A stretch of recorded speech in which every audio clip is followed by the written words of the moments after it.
Alright guys, today should be a fairly easy day for you, or at least a fairly simple day. You'll should have started with a quiz that I'm hoping wasn't too bad for you for distance formula and midpoint. What we're doing now is going to be doing surface area and volume of three-dimensional shapes, so solid shapes like you have in your booklet. If you have not already gotten out your booklet as you go to do this video, go ahead and do that now. Go ahead and pause your video and stop and get out that booklet so that you've got it in front of you, because that's what this video is walking you through, is how to do this booklet and making sure you have the correct formulas. Now, this activity, generally I would have you look up the formulas and be plugging them in. Because I'm not there to verify that you have the correct formulas, I'm actually going to be giving you the formulas this time. What your job will be to apply the examples that I give you to solve the sample questions that are in your booklet. So I'll be doing one similar to the ones that's in your booklet, and then you'll actually be solving it. We're starting off with how to find the surface area of a prism. Now I can't show you the whole page here because mine is not stapled in the digital copy, obviously, so the other half of my page is not the other half of yours, but I will show you the other half of yours, or rather an example like the other half of yours, so that you can plug it in. When you're finding the surface area of a prism, generally speaking, we're talking something box shaped. Obviously there are different general shapes of boxes, but generally you've got a square or a rectangle making up all 6 sides of it.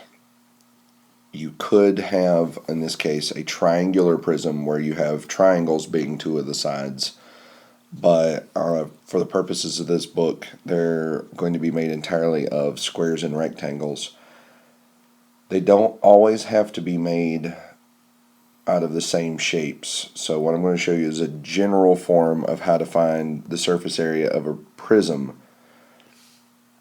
Let's take a moment before we figure out how to solve it to figure out exactly what surface area is. So surface area is the combined area of each face of a three-dimensional figure. Basically, you want to think of this as how much wrapping paper is needed to cover the object. What we're going to be doing is finding the area of each individual face, and by face I mean side, and then adding them all together. So let's actually look at an example, and if you're unsure, just to be clear, this right here needs to go under the side. How do you find the surface area of a prism? So for yours, it's going to be over here. So I've got it small over there in the corner. It's going to go right there with how do you find the surface area of a prism. Told you ignore the other side of mine. My book isn't stapled together. Okay. So as I said, let's take a moment to look at how we solve that. Alright, so for this prism, we have a height of 6, a depth of 5, and a length of 11. Now, this one is going to tell us that it is in fact a rectangular prism. So what that means is that without having other dimensions, we can assume that all of these long edges are 11 centimeters. That means we can assume all of these side edges here, all of these heights, and there'd be 4 of them. There's like an invisible one back there. And what I've done is I've drawn in the invisible sides there so you can see the depth. So you've got 1, 2, 3, 4 of the heights. You have 1, 2, 3, 4 of the depths. 1, 2, 3, 4 of the lengths there. And basically that's just getting you to realize that you've got 6 faces to this side. or excuse me, 6 faces to this shape, not to this side. And what you have to do is find the area of each one. Now the good news to this is that you don't have to actually calculate all of the different sides. What you just need to realize is that this end piece here, this end face, is the same as this end face over here. That this large side face here is going to be the same as the top, as the back side, and as the bottom. They're all the same. So you only have to find the area of 2 faces and just multiply them appropriately. So first, let's find the area of this end face. Remember, area is going to be length times width. So finding that length times width for our area of that face is going to be 6 times 5. So the area of that face is 30. Now I say that area is 30, but I also need units here, and this is important. So we're talking about centimeters, but because we're also talking about area, it's not just centimeters, it's centimeters squared. So that end face is 30 centimeters squared.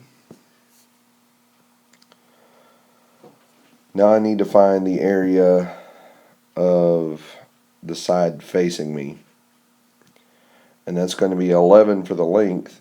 Now if you remember, I said all of these heights are going to be the same, so this is going to be 6 again.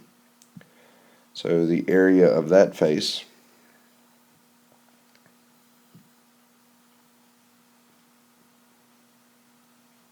again is length times width. Area is going to equal 11 times 6. Remember, multiplication's commutative, so it doesn't matter which one comes first. So my area is going to equal 66. Again, we're talking about centimeters, and because we're talking about area, it's going to be squared. Now, I have the area of 2 faces. But there are 6 faces on this particular shape. So I gotta look, my end faces here, I have 2 of those. So what I'm gonna do is I'm gonna multiply the area I got for that end face by 2, because there are 2 of those faces. So 2 times 30.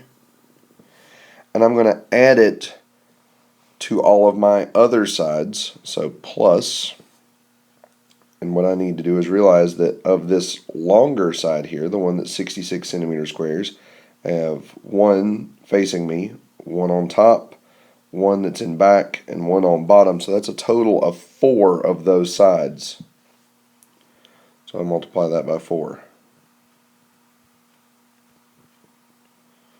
Is going to equal, and we use capital SA to show surface area.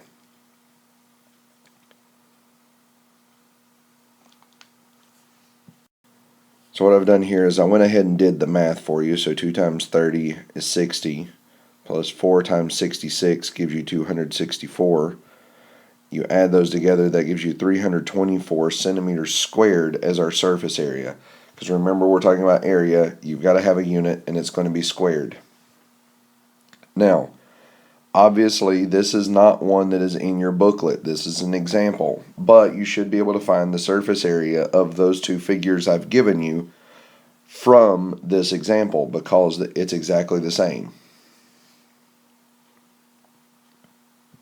If you need to pause this video while you do those 2 examples, great. If you're one of those people that work ahead and you've been working as I've been typing and working this out, that's fine too. But do remember, you can pause this video anytime. So we're back again. The other half of this page, it's talking about how do you find the volume of a prism. And first we're going to talk about what volume is. Volume is how much space an object takes up. And what I want you to think about here is how much water an object will hold. Basically, if you were going to fill it up, how much space is that going to take? How much water would we be able to pour in there? Now, something to know with volume, very important. You notice with surface area, we had a unit squared. And I want you to think for a moment.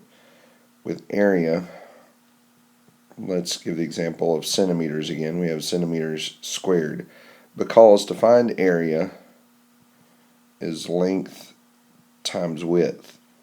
You have two dimensions that you're using, length and width, so your units are square. However, with volume, for a prism, you have centimeters cubed. And the reason is, for volume, we use length times width, but we also multiply it by height. So we have three dimensions we're using, and therefore our units are cubed. So you see how that works? 2 dimensions gives us square, 3 dimensions gives us cubed. So make sure you keep those two things straight as you're working. And in case you're wondering, this, or at least your volume and your definition of volume, should go on that bottom part. Remember, ignore my page over here because my book's not stapled, but that bottom part under prism. So let's look at our same prism we had a moment ago, but this time let's calculate volume. So in a way, finding the volume of a prism is often a little easier for most people than finding surface area, simply because with surface area you actually have to think about what you have to do, like how many sides you've got to find, how they're related to each other, how many there are. We did one that like this, that you've got 4 sides that are the same and 2 sides that are the same. If we had a perfect cube, they would all 6 be the same, and there's some variations there. Surface area is pretty much always going to be the area of the end times the length. So again, that's that length times width, but then we add our height. Okay. Could think of it as finding the area of one side and then multiplying it by that third dimension, because that's what it is. So when we find the area of this particular, helps if I use a pen there, find the area, which we use capital A to stand for, I want to do 11 centimeters times 6 centimeters times 5 centimeters. And if you remember, your unit is going to be cubed, so we need to make sure that we write centimeters cubed when we're done. And if you do a quick punch on your calculator, 11 times 6 times 5 is going to give you 330 centimeters cubed.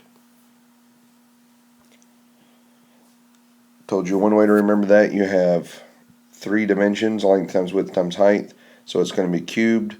Could also think of it as centimeters times centimeters times centimeters would be centimeters cubed. In fact, last one confuses you, ignore it. Just remember you have 3 dimensions, centimeter cubed. Now you should be able to find the volume of the prisms on your example, so pause this if you need to, but go ahead and find the volume of those before you continue on. So finally we have a surface area that's extremely straightforward and easy to plug in. There's no real thinking or anything. You just got a formula. Unfortunately, that means on your EOC it's one of the hardest ones because it's not intuitive. It's not something you can figure out if you've forgotten the formula. The other ones you kind of can.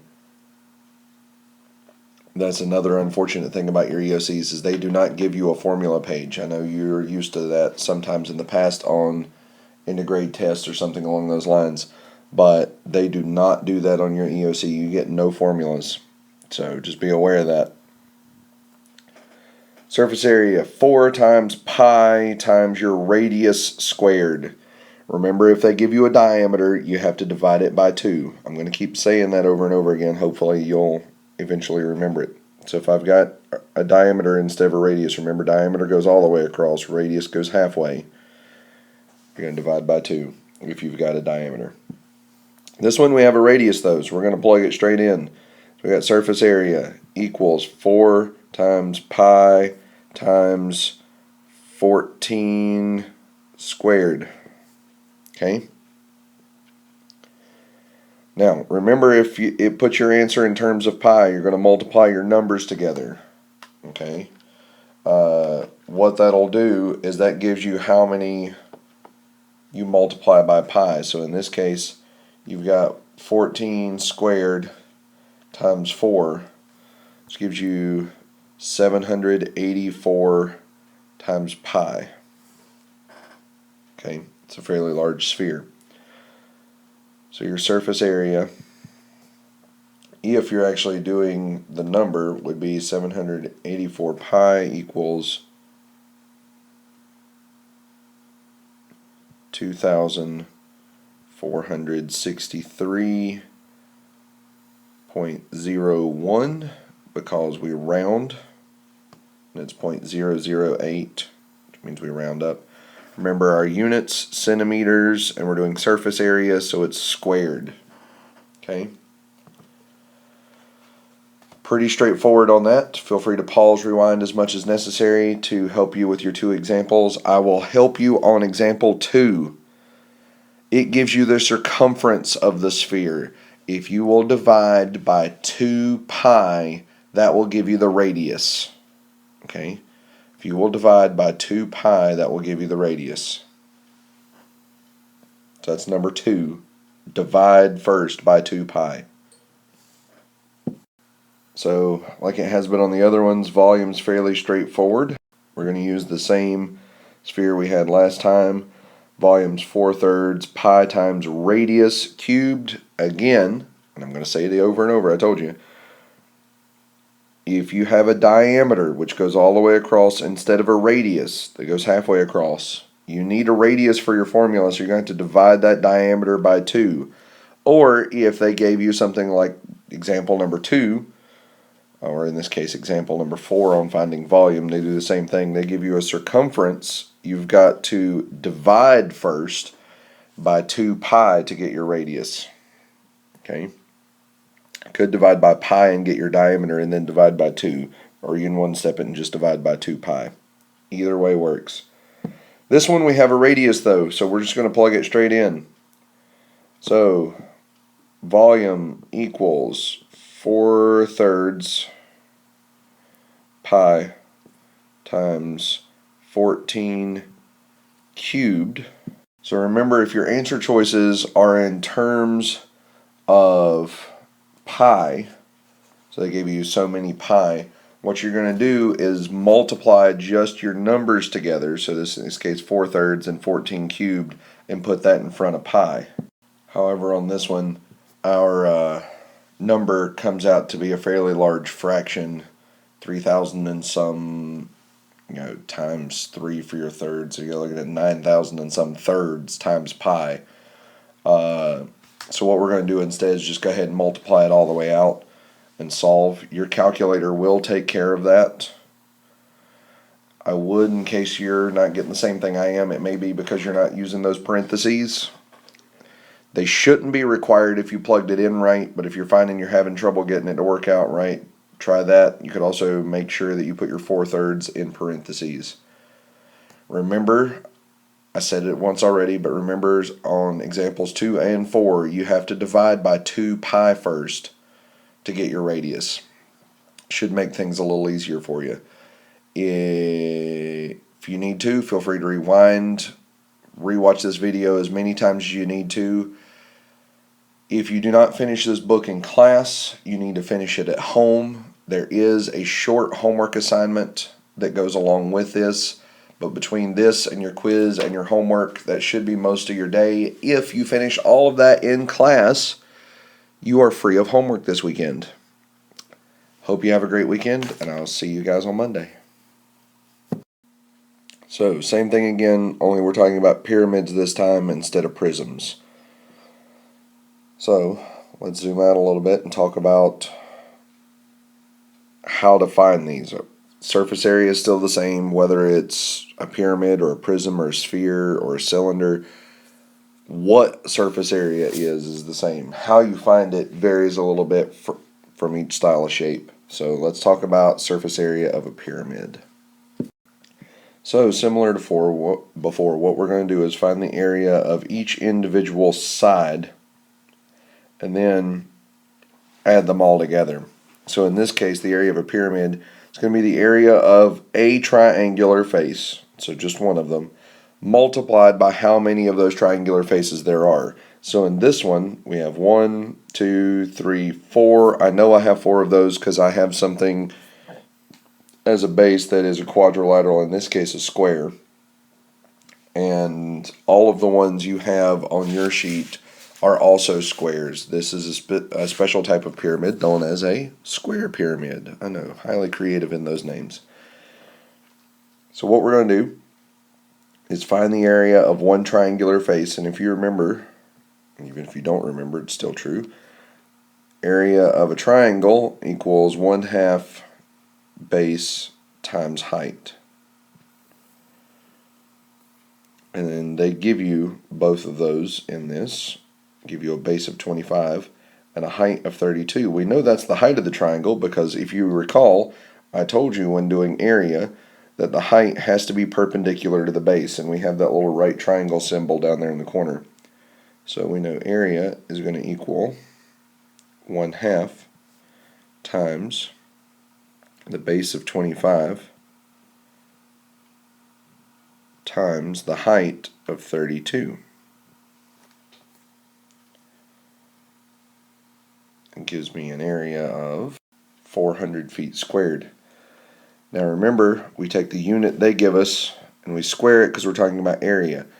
But that's only the area of one triangular face. If you remember, we said we had 4 of those.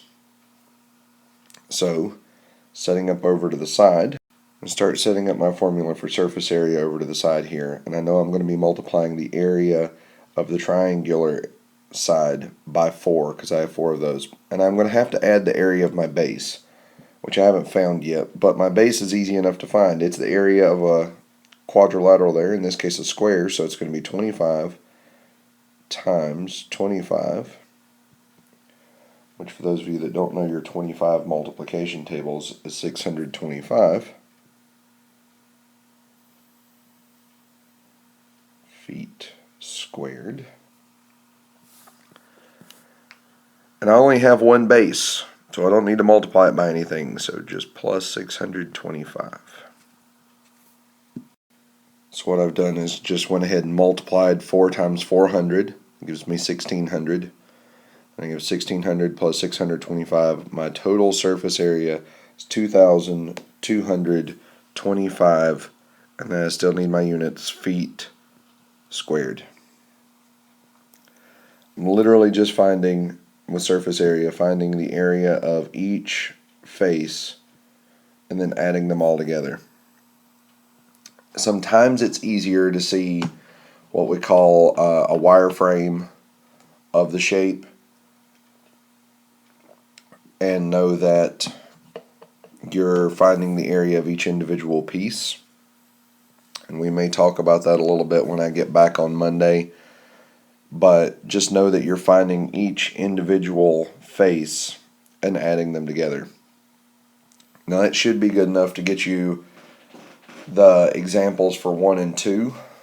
I'm going to go ahead and zoom over to the side here and set up an example for volume, which if you remember we're talking about how much space it holds now, or how much space it takes up. So volume of a pyramid is fairly straightforward, and it's going to be 1/3 the length times the width times the height, or think of it as the area of our base times height. Now, if you notice, I didn't use the same example on this one because the last one gave us the height of one of the triangular faces, but not the height of the pyramid. You notice this one gives us height of the pyramid. We know that because the height comes perpendicular to the base in the center, coming from the point. It doesn't come to one of the outside faces as it did before. It comes perpendicular to the base, the center of the base there. And that's how we know that we have the height of the pyramid as opposed to the height of one of the faces. That's very important that you pay attention to that. Now, again, volume tends to be a little easier for a lot of people because you got a fairly set formula. So volume equals 1/3 length times width times height. So I plug in my values. Volume equals 1/3 times. Remember, multiplication is commutative, so it doesn't really matter which one you call these, length and width and height. But we're going to say for this purposes that's going to be length and that'll be width. And obviously that is height. So 10 times 8 times 6. So, simple enough math. Punch that in your calculator. Volume equals 160 inches cubed. Remember, we have our unit that it gives us to the third power because we have 3 dimensions here. No, that does not count as another dimension. That is another number, but it's not another dimension. The dimensions are length, width, and height. It's a 3-dimensional figure, so it has 3 dimensions. Okay, that's how that works. So volume's inches cubed on this one. Hopefully that's fairly straightforward. It's going to help you out on those 2 examples I got you. Remember, feel free to pause this and take what time you need. Go back and look at it if necessary. Also, in case it was unclear, volume of a pyramid should definitely go on that bottom section of how do you find the volume of a pyramid. So, surface area of a cone is where things, again, get a little more complicated. We have pi times the radius, which is from the center of the bottom circle to the outside edge, times the radius plus, L stands for slant length. That's the length of the side. That's not the height. That's the length of the side here. So what you're going to have when you plug this in, you have surface area equals pi times your radius, in this case is 5. Remember, if they gave you the diameter, you just have to divide by 2. So radius is 5 times your radius again, 5, plus your slant length, which is 13. It's not harder than the cylinder. It's actually a little easier than the cylinder, but understanding where all your pieces go can be a little confusing sometimes. Some people it's not, some people it is. So, solving inside the parentheses first because order of operations matter. You're going to solve, you're going to have surface area equals 5 pi, which is just 5 times pi, I just swapped those, times 18. So, just simplifying a little bit, 18 times 5, surface area equals 90 pi.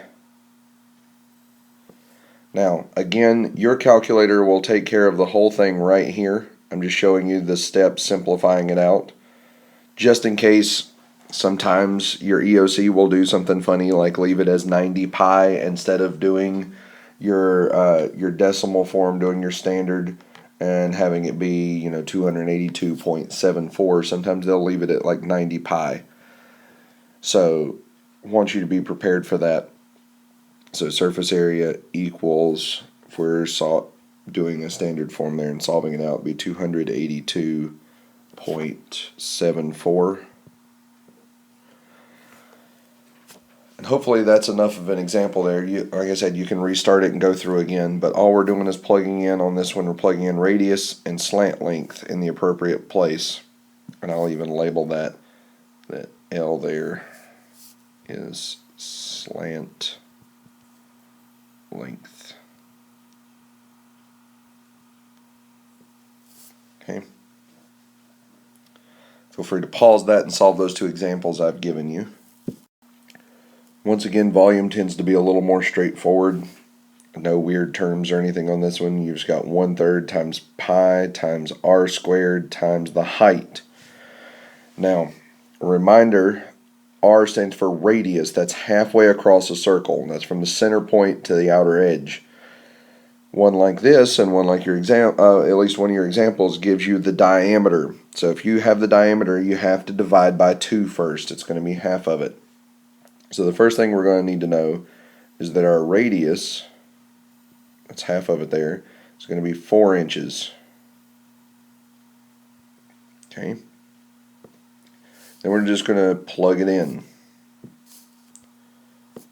So volume equals 1/3 pi r squared, so we're going to have 4 squared times height, which is, the height's 12 on that, so just multiply all that together. At this point, your calculator will handle that fairly well, as long as you remember to make sure that the 4 is squared and not all of it. So you volume times 4 squared is 16. 16 times 12.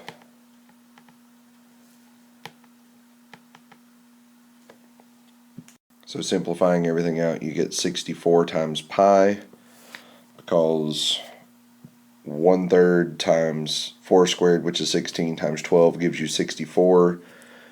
Remember that it might very well leave it as 64 pi inches cubed, but just in case it doesn't, if it does it on out into the decimal, you'll have your volume, if I write in a pen, volume equals 201.06 inches, and we're talking about volume, so it's going to be cubed. Okay. If your answers are in terms of pi, like it is right here, punch in all the numbers except pi. So that's 1/3 times 4 squared times 12, and that'll give you 64. Just stick that in front of pi. That's how I get that, in case you're wondering. Feel free to pause this, to rewind it, to watch it as many times you need to be able to do those examples I gave you. So, surface area of a cylinder, there is a formula for it, and I've written it down, but if you'll think about it a little bit, helps people out a little more. If you think of this almost like finding the area of the end of a soup can and then finding the area of the label, that's this part that wraps all the way around, tends to help people out a little bit. So think of it this way: if you're finding the area of a circle, that's pi r squared, but we have 2 ends to a cylinder. If you think a can has a top and a bottom on it, so we're going to multiply that by 2.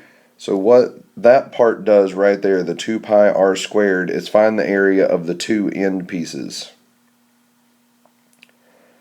What the pi times diameter times height does, that finds the circumference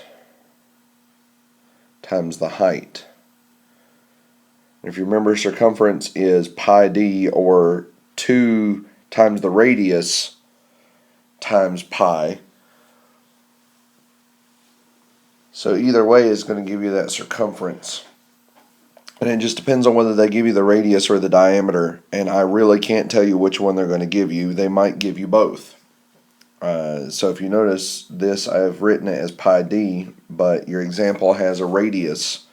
So you're going to have to really pay attention while you're doing cylinders. So let's start with that first half. Pi d times height. So pi should be the pi button on your calculator times the diameter. Now, you will have to remember on your own on this one that diameter is 2 times the radius. It's double the radius. Radius is halfway across. Diameter is all the way across. So you're going to have to double that. So in this case, pi times our radius is 5, so that means our diameter, if I go all the way across, would be from here to here. is going to be 10 centimeters. You have to pay attention to what you're being asked to do, in this case diameter instead of radius. So pi times 10 times your height, and in this case height is 10 centimeters again, so times 10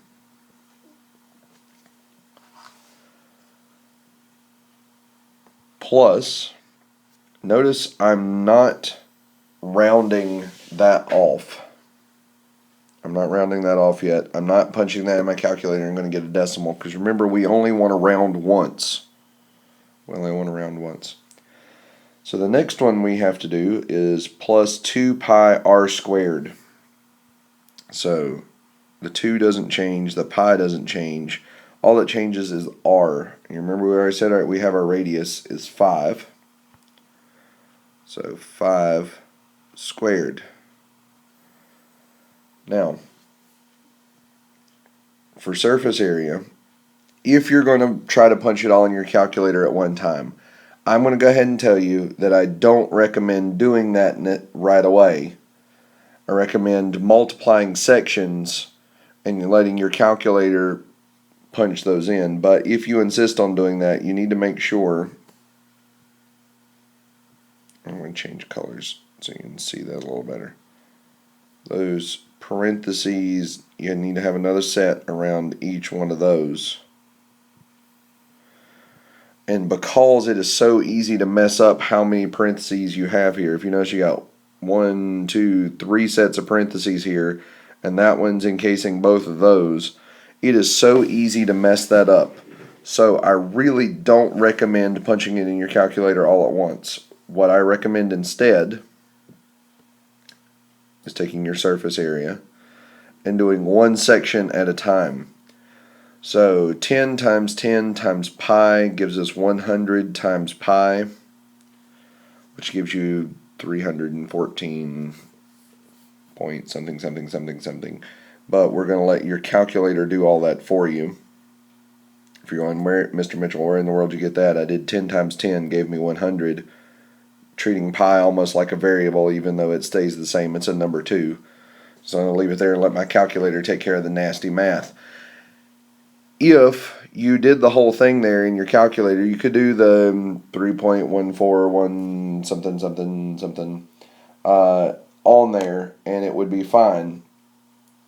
And you just have to remember to not round it off when you're punching it back in again later, but to add that answer is 3.141592654, etc., etc. Don't round that off. Let your calculator do it for you. Remember, you can hit second negative, and it brings up the previous answer. So for this next one, I'm going to think it through a little bit. So you got 5 squared, that's 25 times 2 gives you 50. So we've got 50 pi. And since those are similar terms there, I could actually do 150 pi. But if I'm going to do that, I can punch that in my calculator now. That's nice and easy to do. And when I do, I get something along the lines of my surface area being about 471.2 rounded up to 4 centimeters, and we're talking about area, so we need to do squared. Okay.